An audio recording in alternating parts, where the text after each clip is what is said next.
There is a ton of obsolete residential buildings in New York City. This isn't going to make me any friends, but if you want an increase in supply, and given the rates of rent and the prices of real estate, there probably should not be a 3-story brownstone standing in Manhattan at all. If it comes to development increasing the housing supply, those should be leveled and skyscrapers put up. But people don't want that. People want to live in the city and have it look like a small town America. Welcome to the Academy on Capitalism's YouTube channel. I'm Bill Kline, and today we're going to be talking about the cost of living, specifically rates of rent, especially in urban areas like New York City and San Francisco, but we will focus on New York City. Before we go on, please, if you happen to like the video, hit the like button. Subscribe to us. See what other videos that we have coming out. I think you might enjoy them. And speaking of which, please check out the other videos we have on this site. A lot of good people talking about a lot of interesting topics. And please keep in mind, we're all just arguing. So you're free to argue back. We're going to present the best cases we can in considering certain issues and topics. And we throw that back to you for you to consider. All right. Well, today, actually yesterday, but right now in the news, Zoran Mamdani, he takes the Democratic primary for mayor in New York City. I'm going to share my screen here. Headlines: AP, Democrats fret about national fallout after Mamdani stuns in New York City. Now, here's the sad thing. The Democrats are fretting all about politics in this article. That Mr. Mamdani is actually providing ammunition for the Republicans in coming elections. It's not really they're fretting about his policies. They're fretting that his policies make it easier for their opponents to win. This is a shame because, well, Democrats could be having an open and great discussion about the problems facing people in New York City. But no, they're worried about politics. And let's be clear, there is a problem. Housing is expensive, really expensive. Renting is very expensive. In fact, there are stories, and we'll maybe see one or two of these, that people just can't find apartments. Now, for decades, this has led people to live farther and farther out into the suburbs with longer and longer commutes. Because you can find affordable housing, let's say. If you're in New York City, you could find it maybe in New Jersey, or maybe if you go far enough out in Long Island. Don't go too far out, then it gets expensive again. Or maybe if you live upstate, or heck, maybe if you live somewhere outside of Philadelphia in Pennsylvania. They're long commutes, 1 to 2 hours easily. And we're not even talking about rush hour. That's a huge cost on people itself, even if you can find a place to rent. But if you want to rent in the city, well, let's put it this way. For generations, over a century, the trend has been young people with promising careers and aspirations move from rural America to the cities. This is no mystery. Cities have higher population densities, higher commercial activity, more opportunities, and higher wages. And for a long, long time, that trade-off was worth it. Right? You move to the city. Now, rents will be a little more expensive in the city no matter what you do. We'll get to that. But the trade-off was worth it. In the city, you have more opportunities, better wages. That's where you're going to make your career. Especially in the last decade, though, we are seeing a severe hurdle to that trend in the form of that people just can't afford to move to the city. It's just too expensive. And getting worse, as we'll see, even if you have the money, it looks like the apartments aren't there. People are just unable to find a place to live. And then if you do, of course, you're paying oodles of bucks, right? You're paying enough on rent so that you're wondering, well, can I have my toast and water for breakfast, or can I have my toast and water for lunch? Maybe make it last all day, right? High rent eats into food, entertainment, healthcare, education, anything else you want to spend your money on. You got to spend your money on where you live first. So that's going to eat into your budget. And people are reporting, and so are statistics reporting, that in certain locations, rental facilities, rental units are insanely expensive. Now, I say in certain locations because, once again, these are places where people want to live and move to, like New York and San Francisco. If you go to rural America, you can find very affordable places to live. So this differs by region and locality. The price of where you want to live. But nonetheless, if we look at the demographics of the United States, most people in the United States, well, they live in or very near urban areas. So this is an issue that affects a lot of people. That's the technical term, a lot. But yeah, it affects, I don't want to say the majority of Americans, but it could be. It's a lot of people. It's a serious problem. You have to have a roof over your head. You have to have a place to live. And if it's either too expensive or you can't find a unit, you got a problem, a big problem. And this is what has propelled Mr. Mamdani into office, or not office yet, but into the Democratic candidate for mayor in New York City. Okay. I do wish to be clear real quick. When we're talking here at the Academy, we talk about policies, issues, ideas, theories, facts. We don't focus on the personality. I got feedback when talking about tariffs that somehow I was talking about Mr. Trump. Well, Mr. Trump signed the executive orders, and to that extent, he's responsible for them. But after that, we're talking about tariffs as a policy. Don't care who instituted it. Don't care if they're red. Don't care if they're blue. Don't care if they're aliens that came down from some other planet. It's tariffs that's the topic. And the same here. It'll be Mr. Mamdani's policies or the policies he's advocating. Now, he's advocating. He's on both the local and national stage at the moment. So, well, take responsibility. That's what you're advocating. But we're not here to attack Mr. Mamdani. We're here to look at the policies that people think will solve their problems. Okay? So what do people think will solve their problems? We go on. There's Mr. Bernie Sanders. We'll come back to him. If we look at the AP News, and this is public knowledge, Mamdani's agenda includes free city bus service, free child care, government-run grocery stores, and a rent freeze for people living in rent-regulated apartments and new affordable housing, all paid for by raising taxes on the rich. It took me a little time to prepare for this talk because, wow, there's a lot going on there, a lot that needs to be addressed. So we're going to stick with the rent control. Other things, well, they need to be addressed too. We might come back to some of those. I'm suspecting we're going to have a different video on some of the other elements because there's a lot going on here. But let us stick now with the rent freeze for people living in rent-regulated apartments. Okay? This is going to be important. Okay? And the new affordable housing. We'll go to that as well.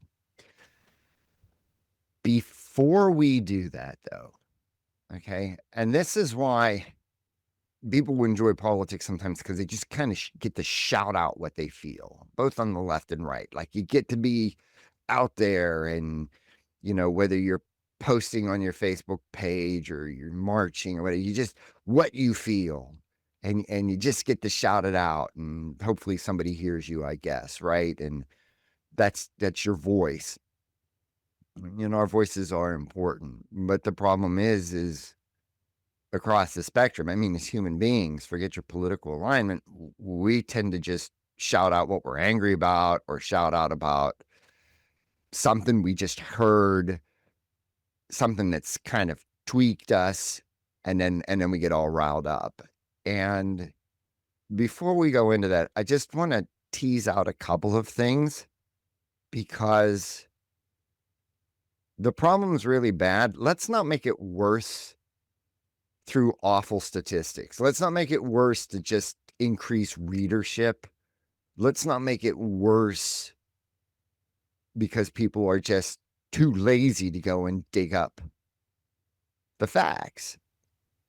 And specifically what I'm going to refer to here, and I'm calling them out, it's the Wall Street Journal. Okay. Now, here's an article on the broker fees that are banned in New York City. That's going to be important when we talk about rate increases in rent. But what I wish to show you as we scroll down, you'll pardon me. Okay. So here we see the vacancy rate hit a record low of 1.4%. But this is, and that's indicating now that there's probably a shortage of housing, real shortage of housing. I mean, shortage in the terms of trying to find gasoline, right, after a hurricane kind of shortage, finding water on the shelves after a hurricane type of shortage. I mean, there's very little left. But it's this one here. And we're going to see this terminology throughout discussions on this issue. First, the median rent for a New York City 2-bedroom apartment increased 17.5% from a year earlier to $5,560, the highest of any other city in the country. Okay. According to Zumper, whatever Zumper is. Couple of things on this. First, let's start with this median thing. I think people gloss over that. I've seen numerous media outlets, right? They like to talk about the median rent. Even reports done by cities, the median rent.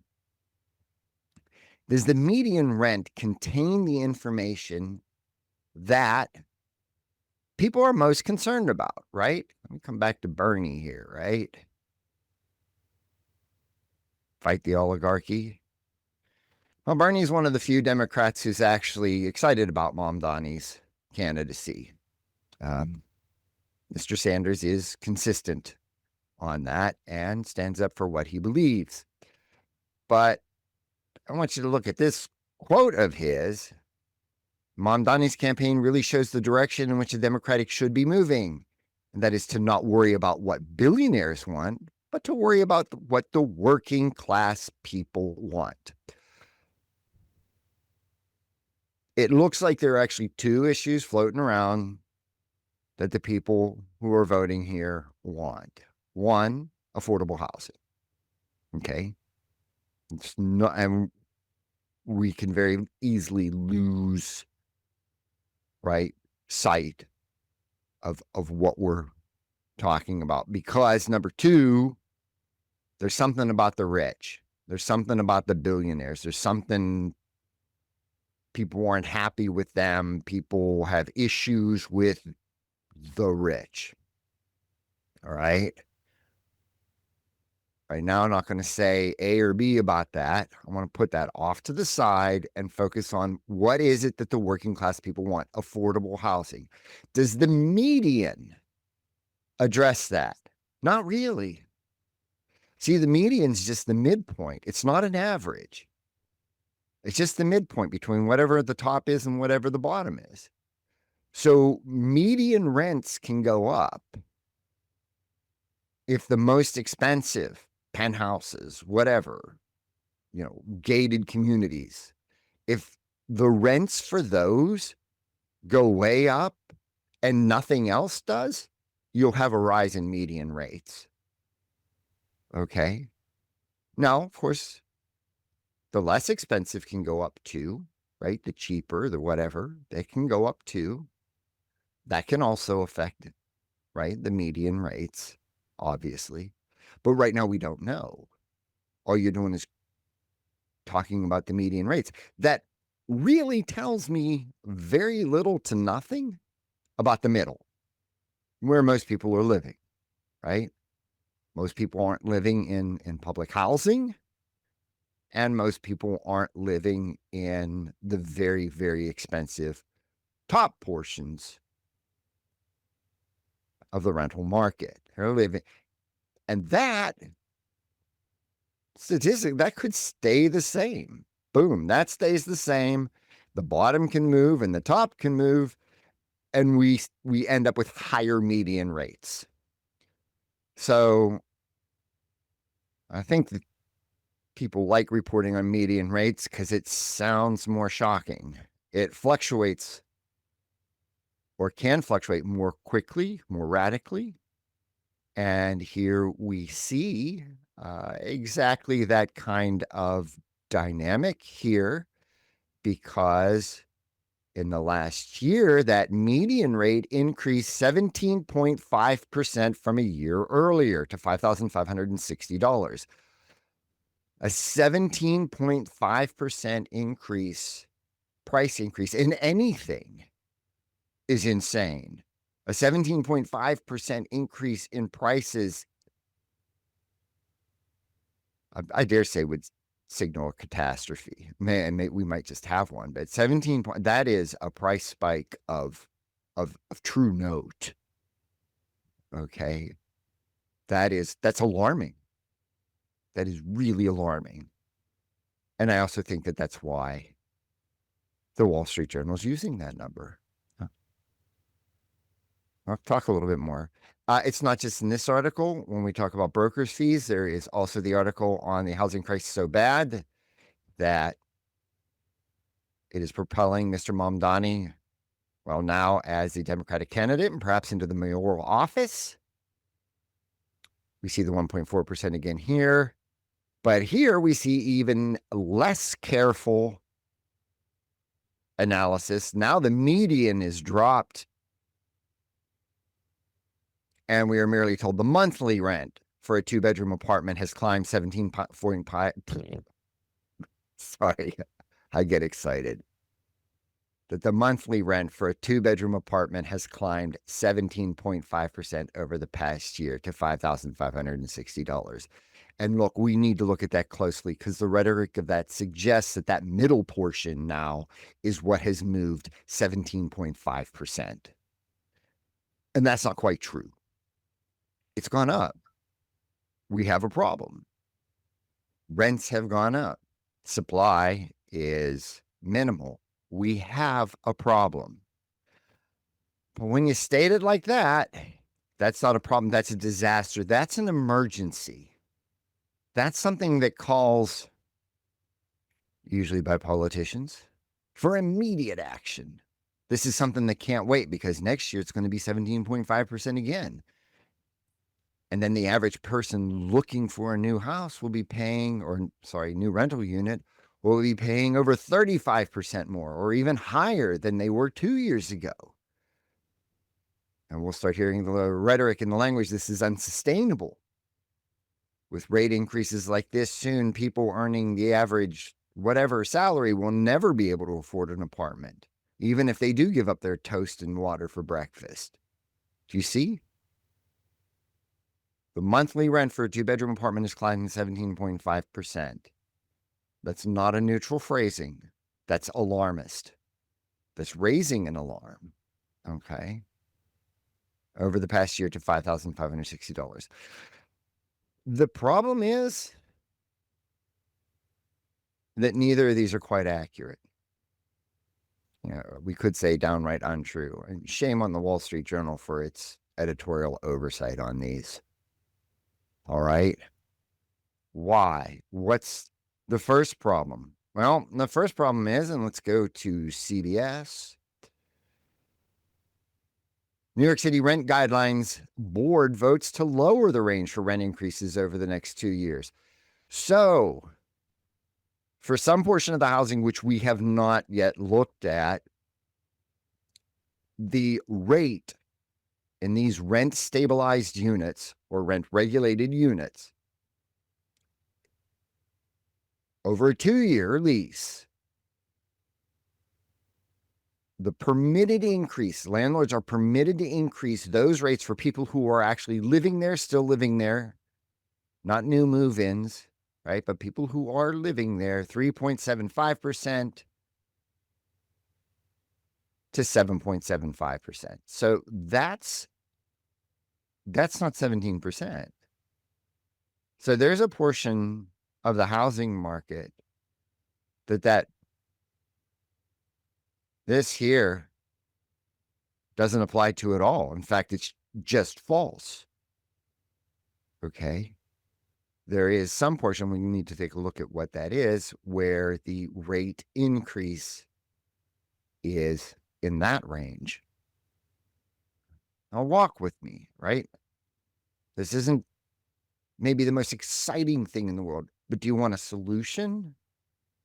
Or do you just want to run around screaming with your hair on fire, right? Do you want a solution, or are you just angry at people and want laws that punish them for something, but we're not going to dig in and find exactly what?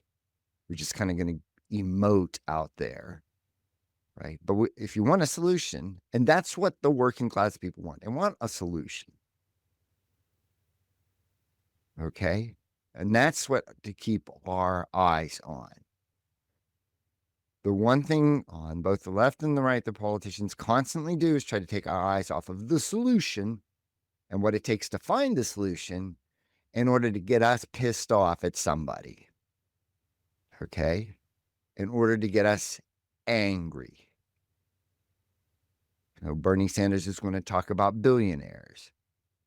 Later on, we're going to take a quick look at the Manhattan Institute, and they're going to pull in transgender issues. Why? To get you angry. We got to focus.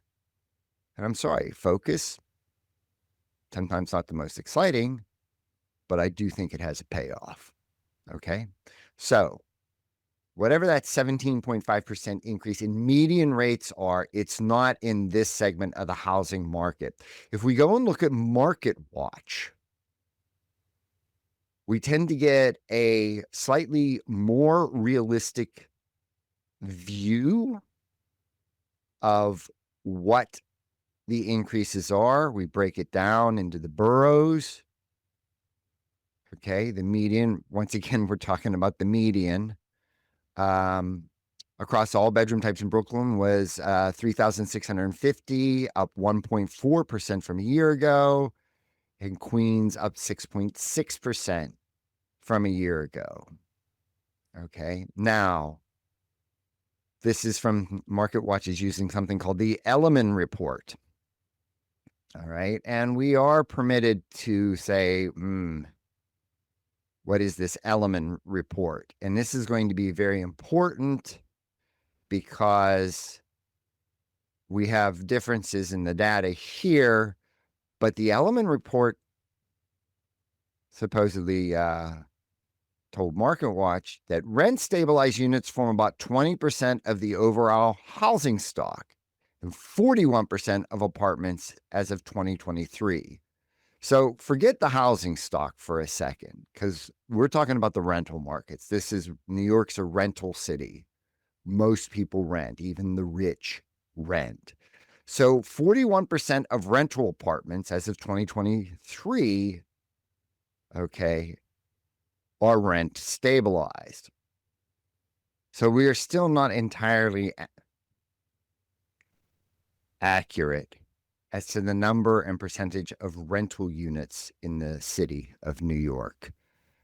So if we take a look at this report, the Element report, so the real estate agency, real estate company, we see here on page 5 of the report, that is where MarketWatch takes its statistic: 27% of the overall housing stock and 41% of rental units. Okay. Now, if we go down, we see about 1,139,000 units identified as market rentals. That is, rentals that can go at the market rate. They're unregulated as to the prices that they are charged. So this here between 996 and that, about 41%. But here's the deal. When we go down and we look, so we have market rentals at 1,139,000, rent stabilized. Well, public housing is rent stabilized too, or rent. It's not market rents in public housing. Okay. We need to add that to this number. We have, it's a small number, but of outright rent controlled units, 24,000 in the city. Not huge, but they need to be added to this list as well. When we do, now this is the New York City Comptroller's website. When we do all of that, we actually come up with a number that fewer than half, 45% of rental units citywide are leased at unregulated market rents. Okay. So,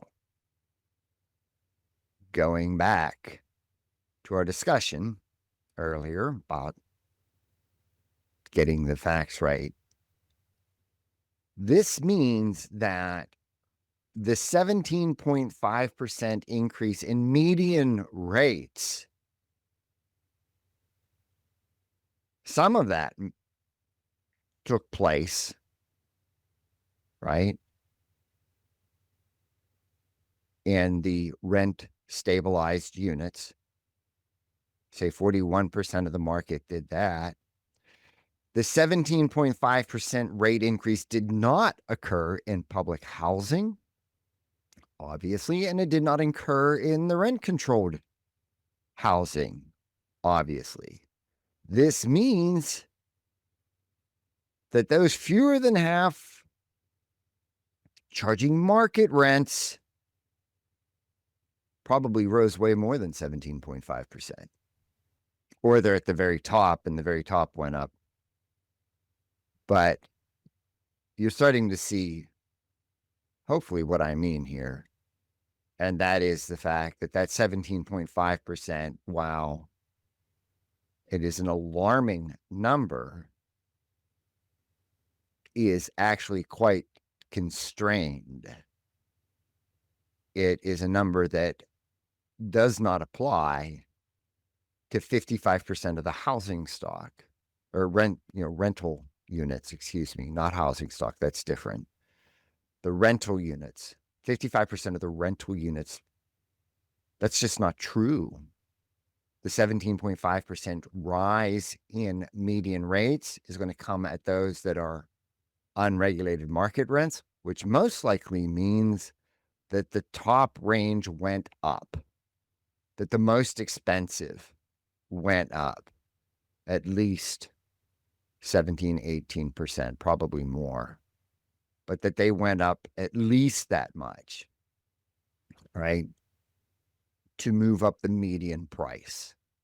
This right here, the 55%, right, the unregulated renter down here is where the cost spikes, well, the rate heights were most prominent. And even then, once again, all we know is that within that market, of those 45% that are free to charge whatever rates, that some portion of those Probably, like I said, those at the very top have gone up. Right now, that makes it really tough for people in this market, by the way. Okay. There's also a thing with rent stabilized housing of being able to charge higher rents once people move out. And we'd have to take in the adjustment process there. So if you are a new renter moving into a rent stabilized unit, you probably won't get it for the rent that the old tenants have it. But there will be regulations on how much more you can be charged there. Okay. So there will be some price rise, right? Here we are in the red regulated renter, but it'll be new renters. Okay. I'll stop for a second. We don't want eyes to glaze over too far. Okay. Why are we worried about this? Well, because I'll stop sharing my scene for a second. Why we're worried about this is because, very simply, when the policy is proposed that there will be a rent freeze, and this is what Mr. Mamdani is advocating as a policy, that there's going to be a rent freeze. What you will see in various outlets and various people talking about it is, well, that's only on the, rent stabilized units, right? That's not affecting a large part of the market. That's just this little narrow bit here, and it's not going to cause any problems or anything like that. It's just this. It's not just this. It's 55%. It's over half. Because I'll bet that freeze applies to public housing too, and rent control's already frozen. That freeze isn't like, hey, just something over here. Where are we? There we go. Just kind of floating around. Don't pay attention to us. There's nothing to worry about. No, it's 55% of the housing market. That is substantial. That is a substantial market intervention. There's no way that can't have a market impact. No way. Now, if you were saying, well, we're just going to freeze public housing okay, maybe that would have minimal or no effect to the market at large. But this is a disaster in the making, right? Why? Well, here it comes. We're going to go back to our share screen. So in 1946, Milton Friedman and George Stigler, both of who would go on to win Nobel Prizes in economics, write a manuscript, an article called Roofs or Ceilings, the Current Housing Problems. The ceilings there refers to price ceilings, price controls. Okay. And yes, the Foundation for Economic Education is a free market institute. So those of you who wish to note that, go ahead. But it was also published in Newsweek later on as well. And Friedman and Stigler both go on to argue that rent control causes a shortage in housing units. That is, it impacts future building. So you'll have the current housing stock, but if you are putting a limit onto the returns people can have in building new housing, you either won't have new housing or you'll have much less of it than you would, because you are curtailing the rates that people can earn. And once again, before we lose our minds on this, look, you, me, anybody else, if I have a little sum of money, I want to put it away. I want to invest it. I want to save it for retirement. I can choose something that gives me a 4% return or a 7% return. I'm going to choose 7%. I could do 4% or 4.5%. I'm going to do 4.5%. So let's stop pretending that this is somehow some evil motive of those in the housing industry. It's not. You need to earn returns on your money. You need to earn returns on capital. And you have a choice on where to invest that capital. And if it earns more in other areas, that's where it's going to get invested. which is going to take us to another problem. So if new housing does not return, rates on capital, the going rates on capital, it either won't happen or happen at a very suppressed rate. Okay. 1946. It's in 1946 because during World War II, price and wage controls go over nationally. War is over in 1946. By 1946, it's over. Price and wage controls are lifted off of everything else, but cities don't want to do that when it comes to housing prices. And these authors, Friedman and Stigler, predict it would lead to a housing shortage. Hello, where are we now? March 2024 in the Journal of Housing Economics.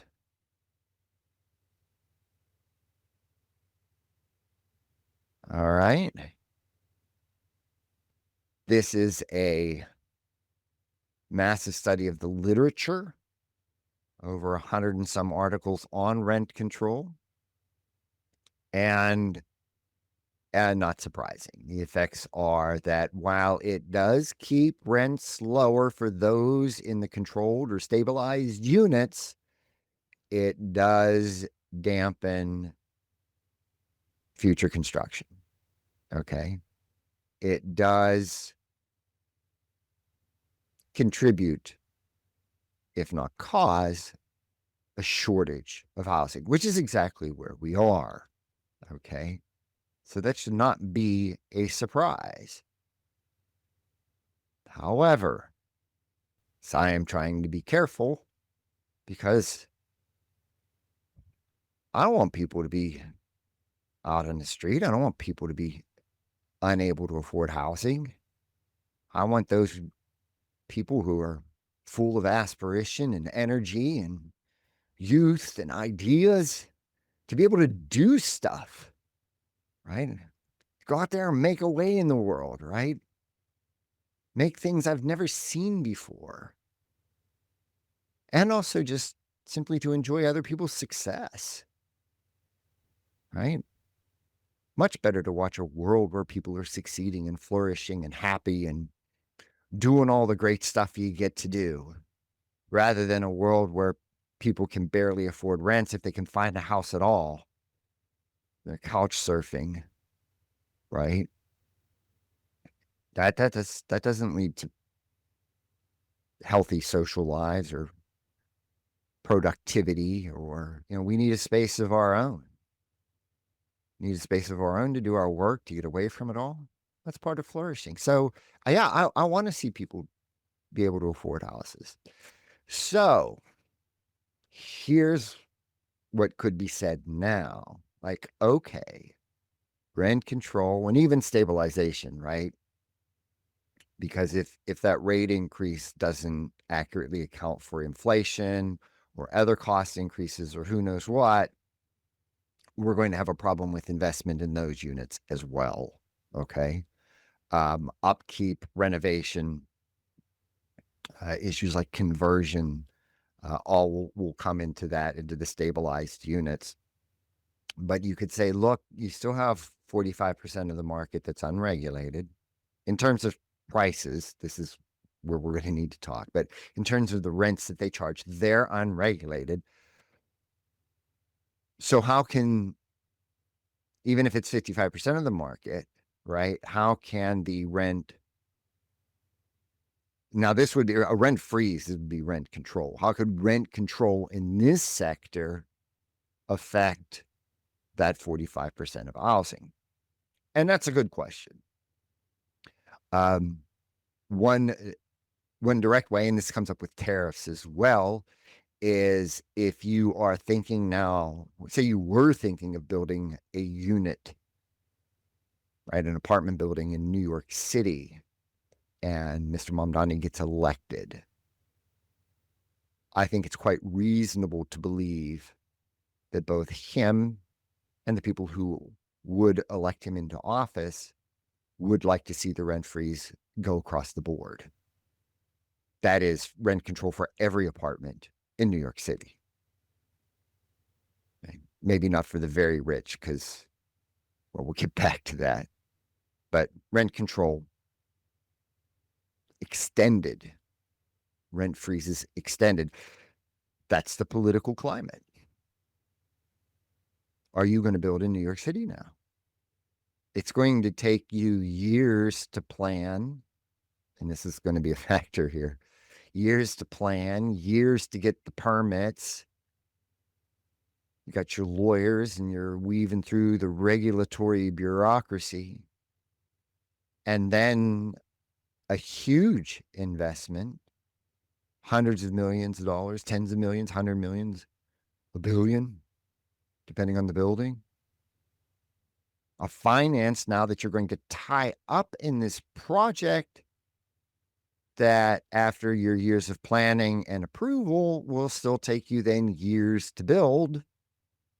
And at the end of it all, when it's all built and shiny and bright, you might be in a political atmosphere that says, oh, by the way, you can't charge what you think you can charge for those apartments. Here's what you get to charge. And by the way, the rate of return on your capital because of that would be less than other things you could do with your capital. Will that happen? Don't know. Is it a risk? Yes. Do long-term investments involving large sums of money like risk? Not usually. Not usually. I mean, if you're a venture capitalist, sure, or if you're an entrepreneur going into some risky area and you know that up front, but it's something you really want, like SpaceX or something like that, then okay, sure, you might go into that. But by and large, no. I want to build where I can have some certainty as to what's going to be allowed and what kind of rate of return I can make. So yes, even though the rent freeze were to happen, would only apply to, say, about 55% of the rental units in New York City, the real danger is that the other 45% are now within sight, right? They're now within the sort of focus of the administration. That can have a dampening effect, and it does. People are less likely to build. Okay? So it is relevant, especially given everything else that an administration that Mr. Mamdani would bring in would entail. It's reasonable to fear that risk. So yeah, it would still have a dampening effect on supply, which is disastrous because right now what we need is more. And whether the 1.4% is correct or not, the stories are legion of people not being able to find apartments, even if they have the money. They just can't find the apartments. So it would seem that the working class wants places to live and wants affordable housing. A rent freeze would help those who already have housing, okay, in a way. It costs them in other ways, but it would keep the rents lower. But it does nothing for those seeking apartments. And by the way, when we talk about the environment, we're all about future generations. Good. Let's talk about the next generations, your kids, your grandkids, what kind of world they'll face. That's really important. But when it comes to rents and rent control and rent stabilization, it's not the landlords that become selfish. It's the renters. And they become viciously so. Nobody is thinking about the 14-year-old now out there in junior high, trying to figure out what career they want to pursue, dreaming maybe of one day of going to the city and making their way. Where's their housing going to be? How much is their housing going to cost? I'm very glad that say, okay, yeah, your rent got stabilized. But in that whole conversation, it's me, now. Nobody's thinking of the immigration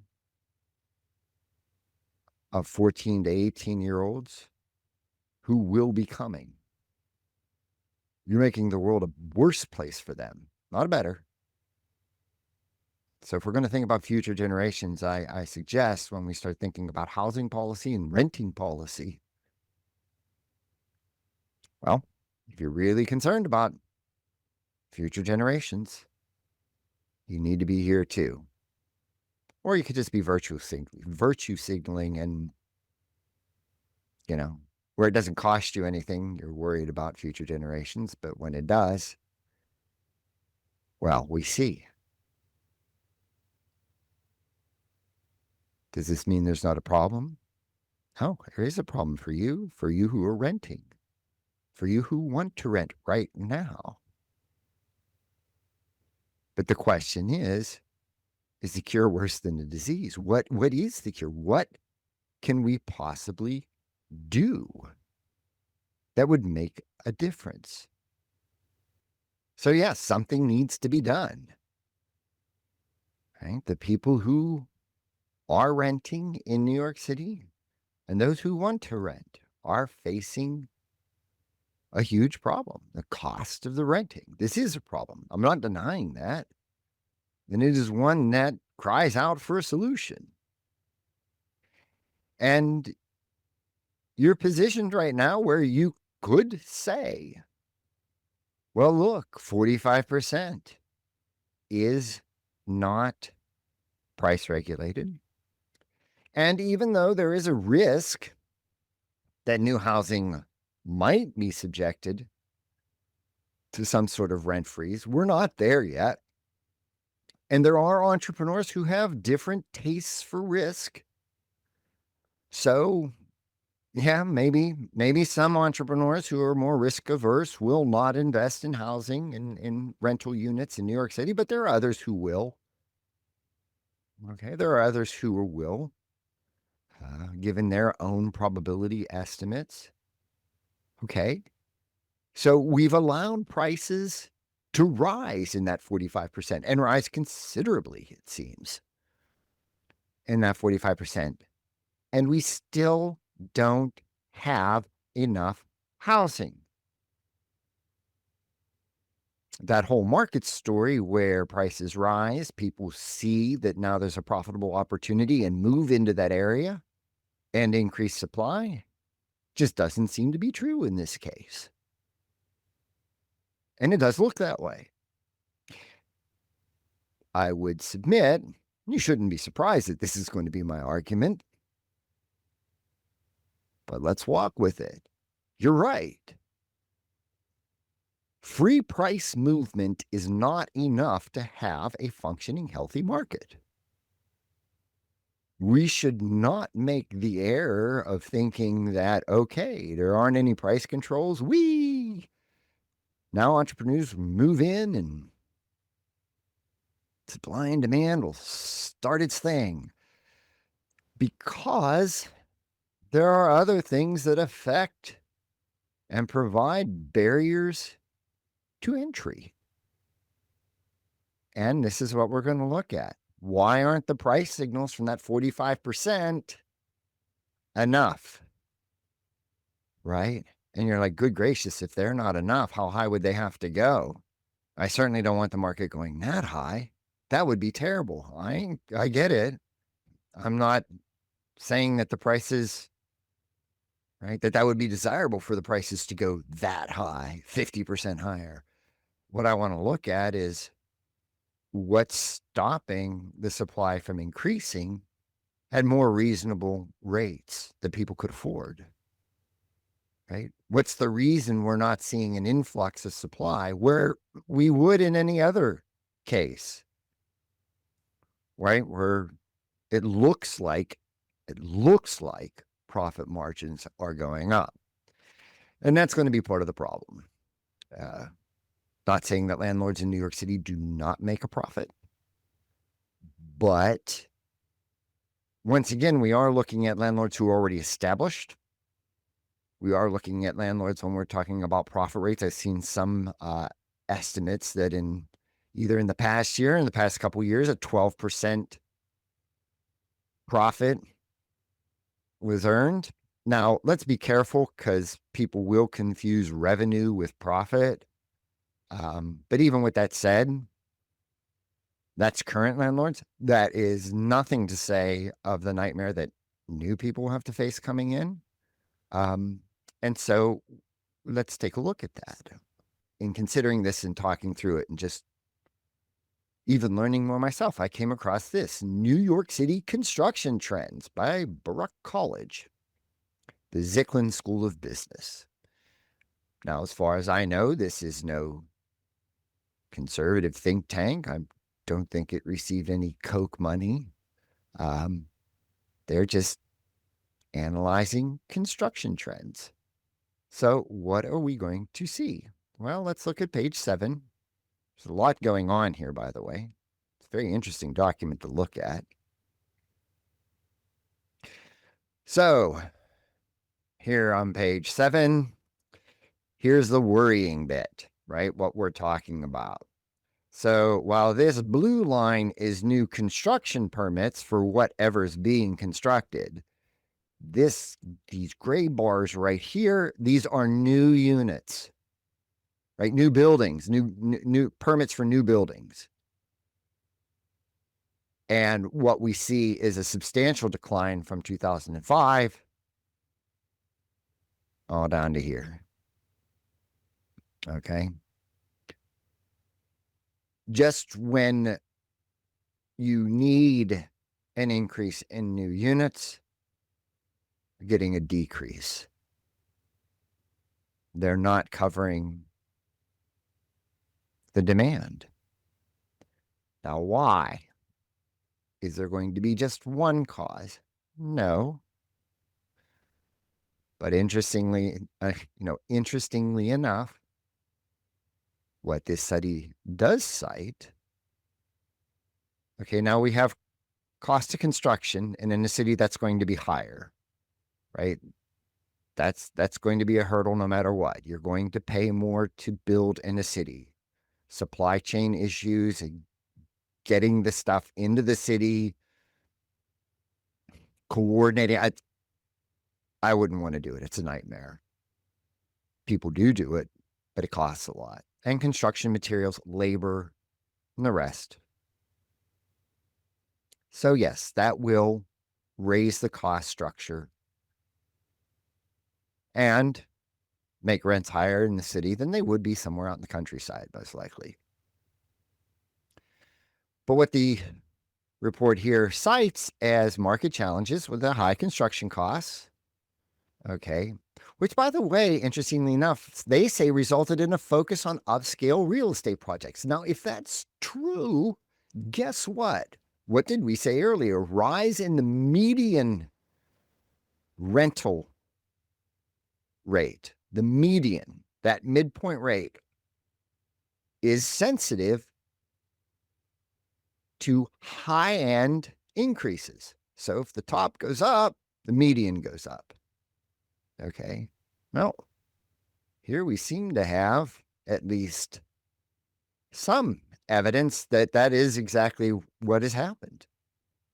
If it costs a lot and it's risky, etc., then I'm going to invest in those that have the greatest return and that I can charge the most for if I'm an entrepreneur. And then apparently it looks like there's evidence that that's what's done. So that rise, once again, in the median rates that everybody, 17.5% rise in median rates, that looks like a disaster, might be a function of this. That's a problem because, as people point out, it is not construction in affordable housing. Okay. I'm going to come back to that in a second. But what other reasons do we have? We have local regulations limiting conversions of obsolete commercial real estate. At first, I thought that said obsolete residential rates. And by the way, let's let's be real on this, right? There is a ton of obsolete residential buildings in New York City.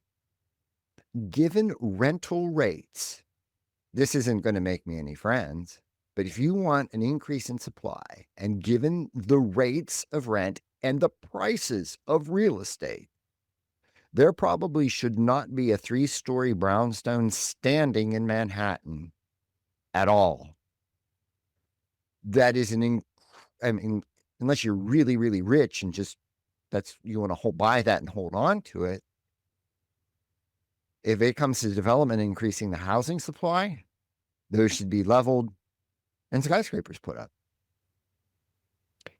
People don't want that. People want to live in the city and have it look like a small town America. We don't want those tall buildings casting shade on us. Well, guess what? The tall buildings, that's the city. And the tall buildings are where you're going to get increased rental units. Ban those, and you have a real problem. So I thought initially this said obsolete residential real estate, which does cause the problems I was just talking about. No, it's obsolete commercial real estate. So yeah, after COVID-19 and the subsequent boom in online shopping, commercial real estate rates have plummeted. Commercial real estate rentals is way down. And in fact, in some places, it can be spooky. So I recently went to downtown St. Louis. Now, not the surrounding area. St. Louis, I like St. Louis. It's nice. You go to the surrounding areas, there's a lot of restaurants, a lot of different neighborhoods, really cool stuff going on. If you haven't visited St. Louis, it's worth a trip.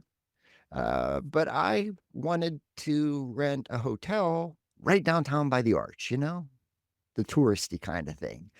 And I thought, hey, there's the Arch. We'll rent right by the Arch. We're right by downtown. We can do some shopping, and go and see the neat shops. It's the city, right? And go and enjoy. Downtown St. Louis, near the Arch, in terms of commercial real estate, is a ghost town. Don't believe me? Take a ride yourself.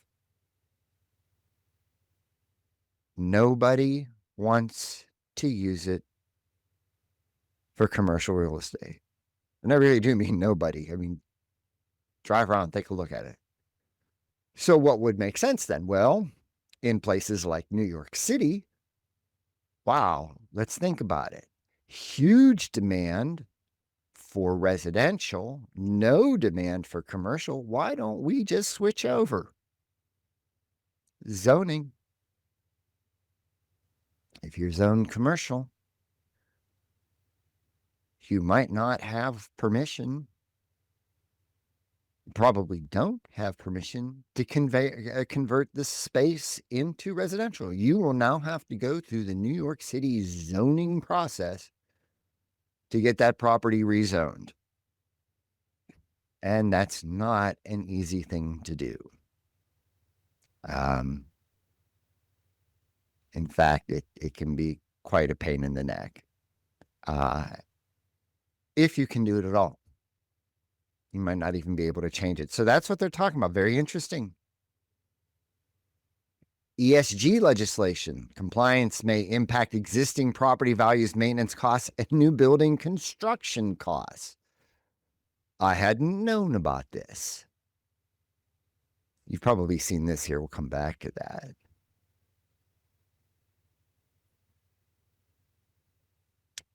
So, New York City passed Local Law 97, LL 97, that requires buildings over 25,000 square feet to cut carbon emissions by 40% by 2030 and 85% by 2050.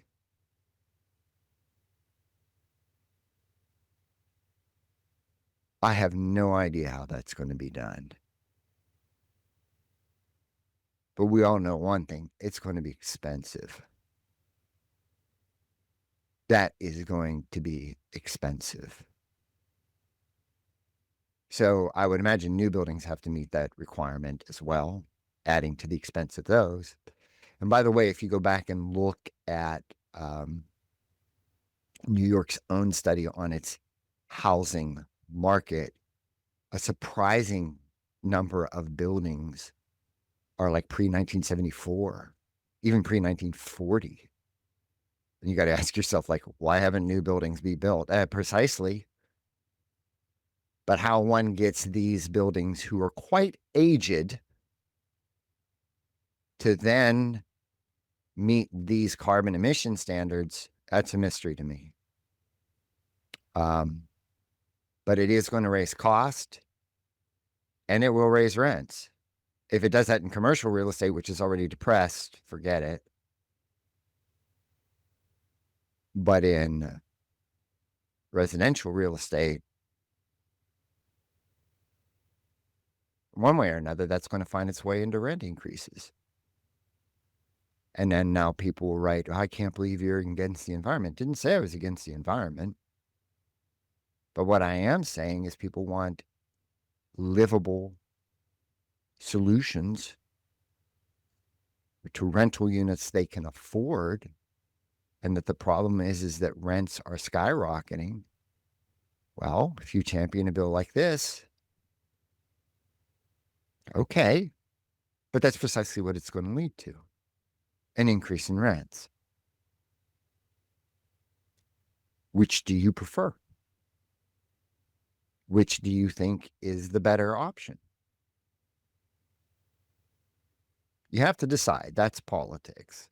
But let's not pretend that somehow we can have a regulation like this and rental costs stay the same.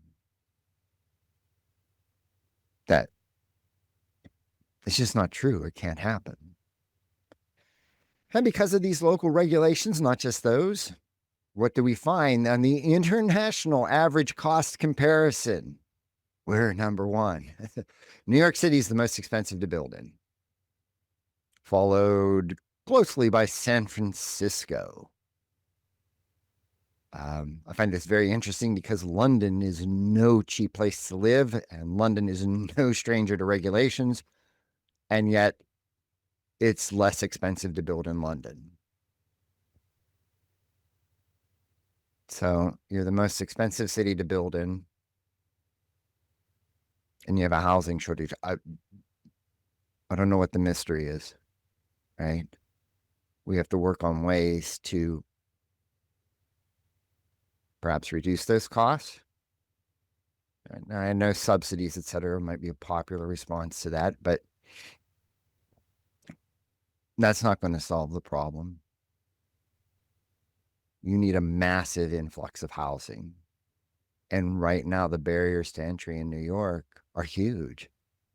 So yeah, 45% of the market is indeed able to charge the prices that it wants, but the costs, difficulties of building in the city even outpace that for the most part. Or we could say, and as we see here, in the first point, that those rising costs are precisely the reason why it now only pays to build upscale commercial, why it pays now to only build upscale residential real estate. Okay. Which isn't going to be enough to handle the numbers that are needed in housing. So take a look at this. This is the Baruch College study here. Okay. And one last thing. The cost structure, not the only problem. We have in New York City protected historic districts, Greenwich Village, Soho, Brooklyn Heights. And I know the people who live there love those districts. And I have to say, they can be quite beautiful and charming. But they're quite beautiful and charming because the buildings are too small. People want the feeling of living in a country town in the middle of one of the largest cities in the world. So where could you get the most return in terms of units to be built? Well, precisely by replacing 3-story brownstones with, 20, 30, 40-story apartment buildings. I mean, that's where the real gains are to be had. And in those districts, you can't do it. They're historically protected. So there are large segments of New York that are just literally taken off the map for development. And once again, good for the people who have houses there or who have bought the houses there or are renting there already and have a place. But if you're worried about housing supply and prices, you need to allow the supply to increase. You need to embrace that you live in a city and that cities build up. That's how they accommodate more people. And if you're not going to allow that to happen, I don't care what political stripe the city elects. You can't solve the problem if you don't allow the construction. So yeah, there are market prices for 45% of the units in the city. But other regulations, and in fact, areas that are just downright off limits, make that a far from efficient and well-functioning market. They do not, that type of atmosphere does not permit prices and prices alone to signify that we have a well-functioning market. You do not.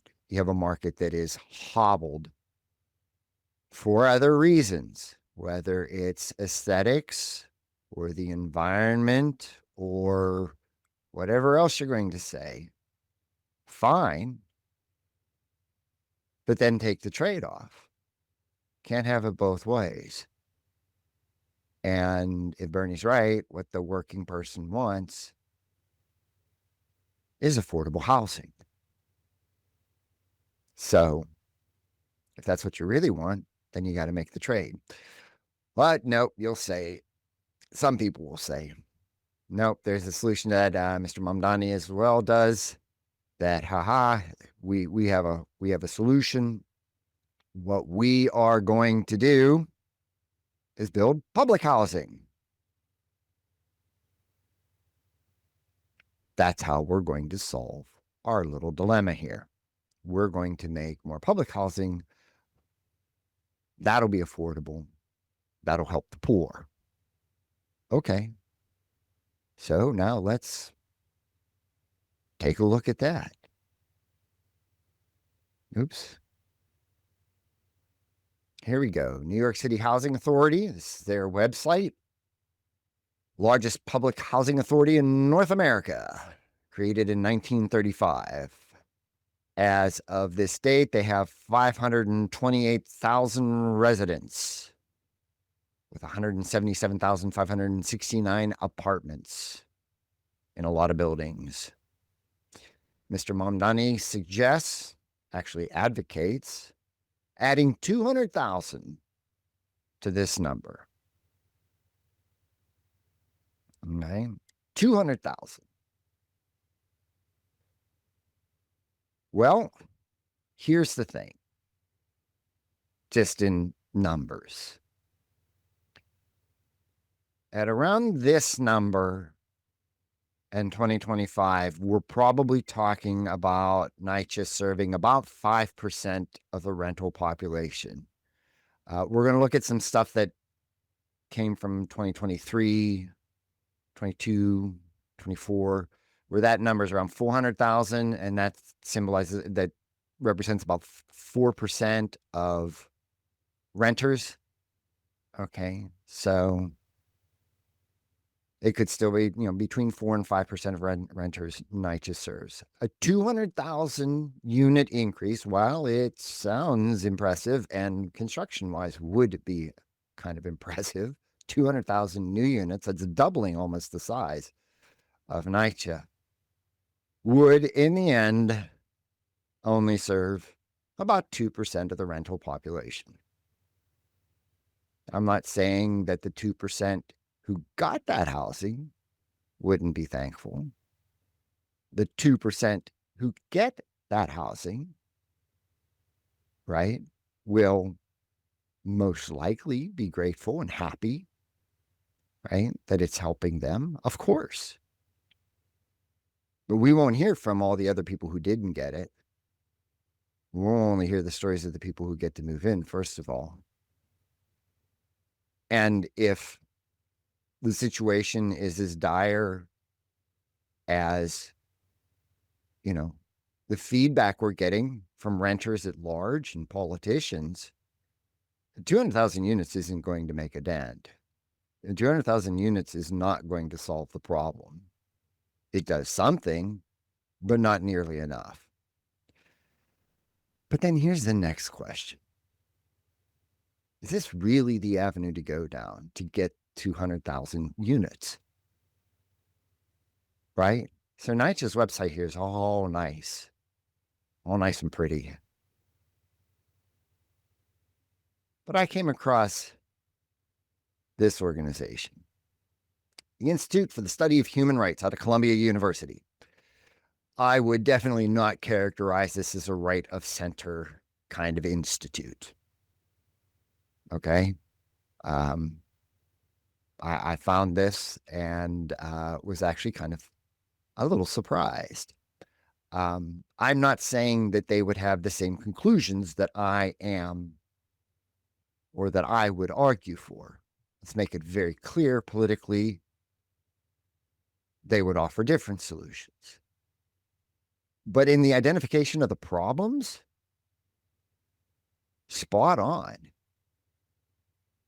So what does ISHR say about public housing?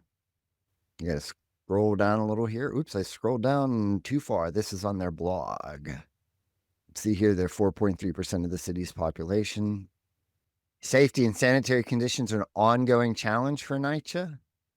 As many of the houses, they are plagued with leaks, molds, and insects. Maintenance issues and safety, right? If we scroll down here, if I can find it. Oh, it's at the very end. NYPD data shows that while NYCHA's 400,000 residents make up only 4% of New York City's population, an estimated 20% of violent crime, prominently shootings, occur within 100 feet of public housing. There's a real safety issue with public housing. There is also enough of a maintenance issue, right, in NYCHA's track record, that in 2018, a federal lawsuit was filed against NYCHA and a federal monitor was appointed over NYCHA to try and make sure that it, in fact, maintains its apartments at an acceptable level. And quite tactfully, the blog here says mass garbage displacement poses an issue for sanitation amongst all NYCHA developments. They can garbage, dirt, mold, insects, pests, rodents. NYCHA's awful at managing apartments. If a private individual were to do this, I suggest there'd be a lawsuit against them. And there was a lawsuit against NYCHA. By the way, this is the title of this blog. NYCHA's public housing fosters crime, poverty, and dreadful living conditions. Now, as I said, this institute would, I believe, advocate for more funding, more oversight, more police, more government investment in these units as a solution. As probably consistent with their mission. So that's not saying anything bad about that, just recognizing that just because they recognize similar problems that I wanted to point out does not in any way, shape, or form mean that they'll reach the same conclusions. However, given the reality of the situation, why would we think that the 200,000 new units would be governed any better? Why do we think they'd be managed any better?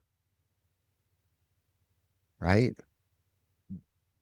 Why do we think that somehow this city of New York is mystically and magically going to provide 200,000 new units that are nice to live in?